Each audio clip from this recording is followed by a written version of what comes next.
So what I did is I made a little scroll bar that will scroll out the value of x and let it slide closer and closer to c on both ends. It's absolute value, so it could be on the bottom end or the top end. You enter in these things here, like the c value, the L value, and the epsilon value. The L value for a continuous function should be easy. It's f of, I didn't have to put that in. And then this is f of x minus L. And so if I put in my epsilon, I can like slide this. In this case, the c is 2, and the L is 4, and the epsilon is 0.1.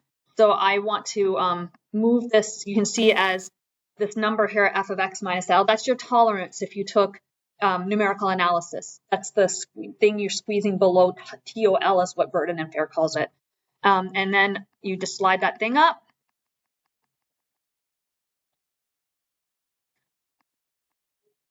And I can see that f of x minus L getting kind of bigger, but then all of a sudden it starts to get smaller. And then I can pinpoint when this thing becomes 0.01.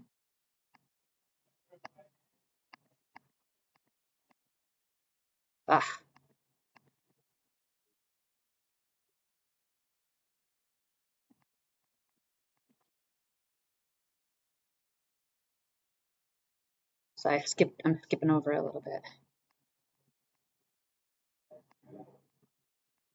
Right there. So I can see my delta is this guy over here.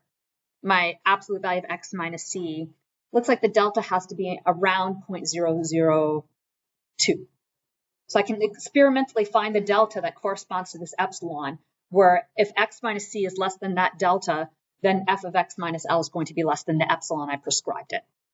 So this is pretty simple to put together, but what I'm envisioning for the t is something like that shows the visual with the tubes. Like I squish the epsilon down and the tube gets smaller, and then automatically you can find the x minus c range that makes that line up. So a student can see it, because this definition, this is like the heart and soul of a real analysis class. They usually teach it in sophomore year at most theoretical type schools. University of Montana, I took it my sophomore year, and that's not even, it's a party school. It's not like an academic.